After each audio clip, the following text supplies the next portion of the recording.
दोस्तों शनि हर साल 140 दिन के लिए वक्री होते हैं और पिछले 10 साल में 140 दिन के इस पीरियड में गोल्ड 10 में से 7 बार पॉजिटिव रहा, लेकिन जिन 3 बार वो नेगेटिव रहा उनमें से 2 बार इसमें बड़ी गिरावट आई। 2018 में गोल्ड करीब 11.25% गिरा, 2022 में गोल्ड करीब 13.25% गिरा। शनि 27 जुलाई से फिर वक्री होंगे।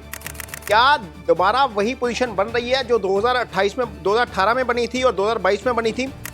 इस वीडियो को अंत तक देखिए, आपको समझ में आएगा कि 2018 और 2022 में ऐसा क्या था और 2026 में ऐसा क्या होने जा रहा है जिससे गोल्ड के ऊपर संकट आ सकता है। तो क्या रहेगी गोल्ड की कीमत? क्या अगस्त में वाकई में ही गोल्ड गिर जाएगा या बहुत ज़्यादा गिरावट इसमें आएगी?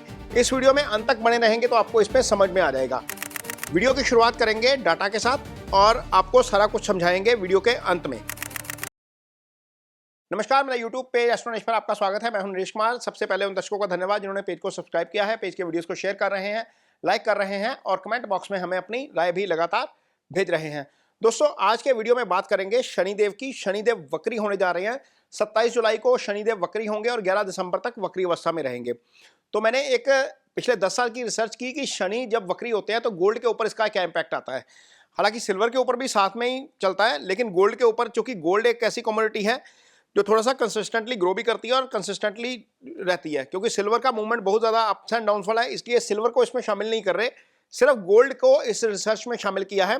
और पिछले 10 साल का यदि हम डाटा देखते हैं तो जब गोल्ड का डाटा देखते हैं तो गोल्ड में हमें एक चीज़ कॉमन देखने को मिलती है कि शनि जब वक्री होते हैं तो 10 में से 7 बार गोल्ड का परफॉर्मेंस पॉजिटिव रहा है। मीन्स मोटे तौर पर देखने को लगता है कि गोल्ड को ग्रो करना चाहिए शनि की वक्री अवस्था में रहने के दौरान।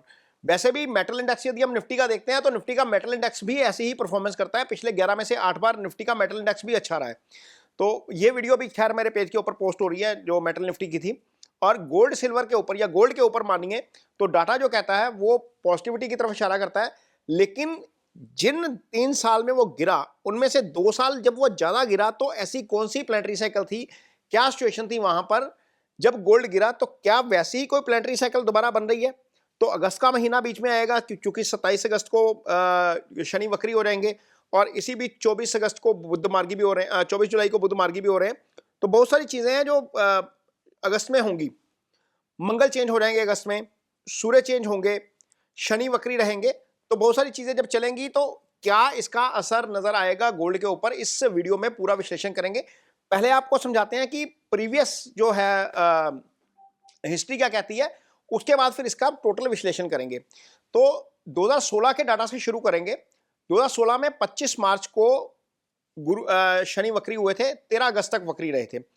इस दौरान वक्री अवस्था में गोल्ड 10% पॉजिटिव रहा था। ये डाटा आपके सामने है। 10% गोल्ड ने रिजल्ट दिए थे अच्छे। 140 दिन में 10% किसी चीज का बढ़ जाना काफी अच्छा होता है। 2017 में क्या हुआ? 6 अप्रैल को वक्री हुए, 25 अगस्त तक वक्री रहे, 4% गोल्ड बढ़ा था। ये 2017 का पीरियड है। 2018 जो मैंने आपको बताया कि 2018 में 18 अप्रैल को वक्री हुए, 6 सितंबर तक वक्री रहे और 11.31%, लगभग 11.25% ये नेगेटिव में रिटर्न था। ये क्यों आया, इसका आगे रीजन भी बताएंगे कि ये क्यों रहा था। 2019 में 30 अप्रैल को वक्री हुए, 18 सितंबर को मार्गी हुए और 17% तेज। 19 का जो रिटर्न था 17% तेज था जब शनि वक्री थे। तो 20 में आते हैं, 11 मई को शनि वक्री होते हैं, 29 सितंबर तक वक्री रहते हैं, 11% गोल्ड जो है वो तेज होता है। 2021 में यदि हम आते हैं तो 23 मई को वक्री होते हैं, 11 अक्टूबर तक रहते हैं, यहाँ पर करीब 0.7% नेगेटिव है। 140% 40 दिन के पीरियड में 0.7% नेगेटिव, इसको बहुत ज़्यादा नहीं मानेंगे क्योंकि नेगेटिव साइड सिंगल डिजिट में है, बहुत ज़्यादा नहीं है। 2022 में हम देखते हैं तो 5 जून को वक्री होते हैं, 23 अक्टूबर तक वक्री रहते हैं, यहाँ पर 0.13% गोल्ड गिर जाता है। 2023 में 17 जून को वक्री होते हैं, 4 नवंबर तक वक्री रहते हैं, यहाँ पर गोल्ड फ्लैट रहता है, लगभग 1.62%, 0.2%, बहुत ज़्यादा तेजी नहीं है। 24 में यदि हम आते हैं तो 30 जून को वक्री होते हैं, 15 नवंबर तक रहते हैं और 11% के आसपास, 10.11%, यहाँ पर डबल डिजिट में तेजी नजर आती है। 25 में यदि हम आते हैं तो 13 जुलाई को वक्री होते हैं, 28 नवंबर तक रहते हैं, यहाँ पर 26% की तेजी। ये सबसे ज्यादा तेजी है शनि के वक्री रहने के दौरान पिछले साल जो आई है। 2018 में क्या हुआ था? 18 में जब ये गिरावट आई है लगभग 11.31% की, जून में सैटर्न एंड वीनस समसप्तक में आ गए थे। ये एक ऐसा कॉम्बिनेशन है दोस्तों, जब जब ये सामने आता है, या गुरु सॉरी आपका वीनस और शनि साथ में है, या वीनस और शनि आमने सामने हैं, तो ये हिस्टोरिक डाटा कहता है पिछले 60 साल का कि गोल्ड सिल्वर में वीकनेस आ जाती है। और जब ये वक्री हुए थे 2018 में, जून का महीना बीच में आया था, इस जून के महीने में गिरावट आई थी ज़्यादा। ये चार्ट आपको साथ साथ में शेयर कर रहे हैं। जून के महीने में आप देख ले, यहाँ पर गिरावट ज़्यादा आई थी, यहाँ पर शुक्र शनि आमने सामने थे, समसप्तक में थे। फिर 2022 में जब आते हैं तो अगस्त में वीनस और सैटर्न समसप्तक में थे। ये स्थिति जो है अगेन, एक तो शनि वक्री हो गए, वक्री शनि के सामने शुक्र आ गया, तो वो अल्टीमेटली गिरावट वाली स्थिति यहां पर बन गई। अब वक्री कब होने जा रहे हैं? 27 जुलाई को वक्री रहेंगे, 11 दिसंबर तक वक्री रहेंगे। इस बीच में 2 बार शनि और वीनस का कनेक्शन बनेगा। पहले तो 1 अगस्त को जब वीनस कन्या राशि में जाएंगे तो शनि के सामने आ जाएंगे, शनि वक्री चल रहे होंगे, उसके सामने शुक्र आ जाएंगे। ये कंजंक्शन अच्छा नहीं है। यहाँ पर ये समसप्तक योग जो बनेगा, ये पिछले 2018 में भी बना और 2022 में भी बना, हमने बड़ी गिरावट देखी इसी अवधि में।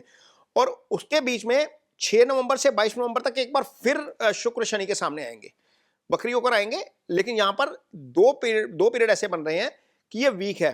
और यदि हम इसको डीप थोड़ा सा जाते हैं, एनालिसिस करते हैं, तो अगस्त के महीने में 2 ग्रहण आ रहे हैं। पहला ग्रहण 12 को आ रहा है, 12 अगस्त को। दूसरा ग्रहण 28 अगस्त को आ रहा है। सूर्य ग्रहण है 12 को और 28 को चंद्र ग्रहण है। तो इसका भी इंपैक्ट मार्केट के ऊपर आता है।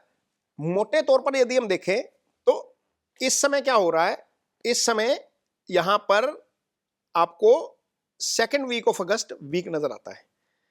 मोटे तौर पर यदि हम देखते हैं तो second week of August week नजर आता है। यहां पर जिसकी भी गोल्ड में पोजीशन हो, एक बार अपने टेक्निकल चार्ट वगैरह देखेंगे, लेकिन यदि हम इसको एस्ट्रो के हिसाब से एनालाइज करते हैं तो सेकेंड वीक ऑफ अगस्त में उसमें भी 10, 11, 12 की तारीख जो है वो थोड़ी सी ज़्यादा वीक नज़र आती है।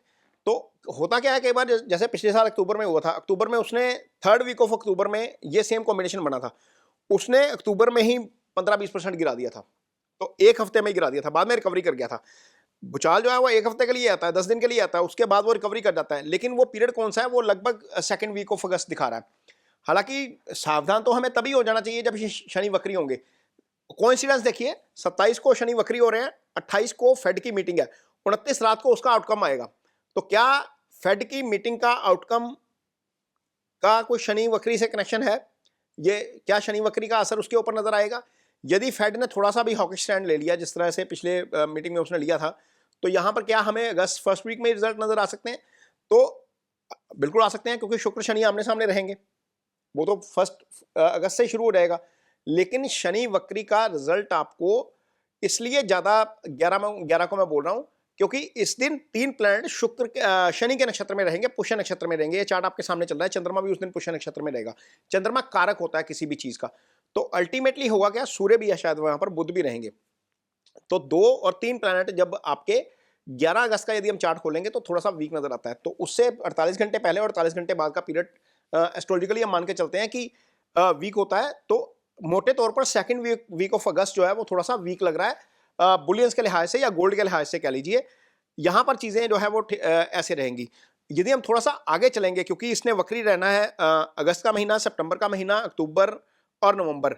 अब यहां पर सूर्य आपके जो गुरु हैं वो कर्क राशि में चल रहे हैं। जब गुरु कर्क राशि में है, जैसे ही सूर्य से 120 डिग्री आगे जाएंगे, शायद तुला में जब जाएंगे सूर्य या वृश्चिक में पहुंच जाएंगे, तो उस समय गुरु भी वक्री हो जाएंगे। गुरु भी वक्री होंगे, शनि भी वक्री रहेंगे, और इसके अलावा 1-2 प्लैनेट और भी वक्री होंगे। तो जब प्लैनेट्स वक्री चल रहे होंगे और इस बीच में शुक्र और शनि का कंजंक्शन बन जाएगा, तो यहां पर चीजें जो हैं वो ज्यादा गड़बड़ हो सकती हैं।